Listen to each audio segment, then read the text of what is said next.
उत्तर प्रदेश की राजनीति आज लखनऊ से गर्मा गई, जहां समाजवादी पार्टी के राष्ट्रीय अध्यक्ष और पूर्व मुख्यमंत्री अखिलेश यादव ने एक प्रेस कॉन्फ्रेंस में योगी सरकार और भाजपा पर कई गंभीर और सनसनीखेज आरोप लगाए। अखिलेश यादव ने कहा कि कोडीन युक्त कफ सिरप के कथित घोटाले में शामिल लोगों को भाजपा सरकार बचा रही है और ये मामला हजारों करोड़ रुपए तक फैला है, जिसकी शुरुआत यूपी से और विशेष रूप से प्रधानमंत्री नरेंद्र मोदी के संसदीय सीट वाराणसी से हुई है। उन्होंने ये भी आरोप लगाया कि ये रैकेट देश और विदेश तक फैला हुआ है और सरकार अपने करीबी लोगों की रक्षा के लिए कार्रवाई से बच रही है।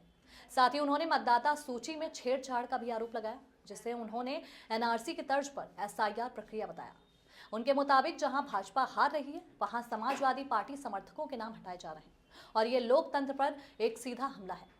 उन्होंने ये भी कहा कि सपा इन मुद्दों को विधानसभा में जोरदार तरीके से उठाएगी और सरकार की चुनिंदा कार्रवाई, संवैधानिक संस्थाओं का दुरुपयोग और लोकतांत्रिक व्यवस्था को कमजोर करने के प्रयासों पर कड़ी प्रतिक्रिया भी देगी। यह प्रेस कॉन्फ्रेंस राजनीतिक रूप से यूपी की सियासत में अब बड़ी हलचल ला रही है और विवादित आरोपों के बीच जनता और विरोधियों की नजरें अब आगे की प्रतिक्रियाओं पर टिकी हुई हैं। मोबाइल पे आई हुई झूठी बातों को सच मानकर उन्हें फॉरवर्ड करते हैं।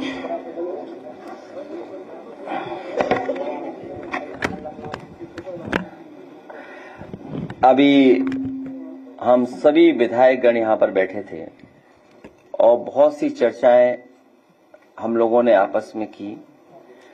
कई महत्वपूर्ण विषय जो विधानसभा में उठने हैं उनको लेकर के भी चर्चा की है। मुख्य रूप से कोडीन सिरप और कफ सिरप को लेकर के केवल यूपी के आम लोग चिंतित नहीं हैं, गरीब के साथ साथ पूरे देश में इस बात की चिंता है कि सबसे महत्वपूर्ण जगह से ये इतना बड़ा घोटाला चल रहा था। प्रधान सांसद जी के क्षेत्र से शुरू होकर के न केवल यूपी, देश भर में और दूसरे देशों में भी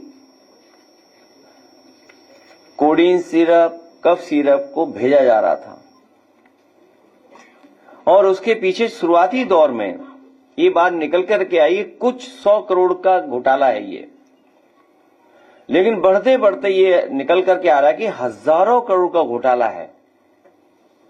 हजारों करोड़ का घोटाला जो उत्तर प्रदेश से चल रहा था प्रधान सांसद जी के क्षेत्र से, और जिसके तार जुड़ रहे हैं प्रधान सांसद जी के बिल्कुल बगल के जिले से सबसे महत्वपूर्ण तार जुड़े हुए हैं। और यहां तक हमारे पत्रकार साथी भी घबरा जा रहे हैं, हालांकि उनकी हिम्मत बढ़ी है। इधर मैं देख रहा हूं, इधर हमारे बहादुर पत्रकार साथी बड़ी हिम्मत जुटा करके चीजों को निकाल के ला रहे हैं। अखबारों में भी छप रहा है 700 कंपनियां सोचिए आप, और हो सकता है इससे ज्यादा कंपनियां हों। और वैल्यूएशन वाले जो अधिकारी हैं वो भाग जा रहे हैं, वैल्यूएशन नहीं कर सकते।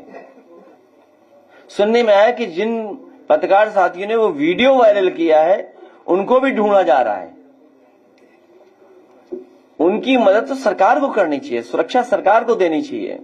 मुझे तो याद है कि एक हमारा बहुत ही जिम्मेदार पत्रकार साथी जिसने स्टोरी की थी और जिस स्टोरी को मैंने यहां प्ले किया था, और इसलिए भी प्ले करना जरूरी था कि बहुत सारे हमारे पत्रकार साथी निष्पक्ष होकर के जनता की सेवा और जनता की मदद करना चाहते हैं, लेकिन उनके ऊपर कई तरह के दबाव आते हैं, जान को खतरा आ जाता है, जिसकी वजह से सच्चाई जानते हुए भी सच्चाई नहीं दिखा पा रहे हैं। और उस दिन भी मैंने मांग की थी कि वो प्रतिष्ठित चैनल के जो हमारा पत्रकार साथी है उसको सुरक्षा दी जाए। अमूमन हम लोगों ने देखा है कि कोई घटना हो जाए बुलडोजर चल जाता है, बुलडोजर तैयार रहता है। इस बार पता लग रहा है कि मुख्यमंत्री जी का ये जो खिलौना बुलडोजर है इसका ड्राइवर भाग गया है, चाबी खो गई है लगता है इसकी, चलने के लिए ईंधन नहीं उसमें, कि आखिरकार है कहां वो बुलडोजर? और मैं डेटा के साथ कहता हूं 22 या 24 जगह बुलडोजर चला है। हमारे पूर्व मंत्री जी भी अभी बता रहे थे, अम्बेडकर नगर में एक का घर गिरा दिया, और घर गिराने पर जो अनलॉफुल थिंग है, मतलब लीगली राइट नहीं है, तो अब सब प्रशासन लगा हुआ है समझौता करने में।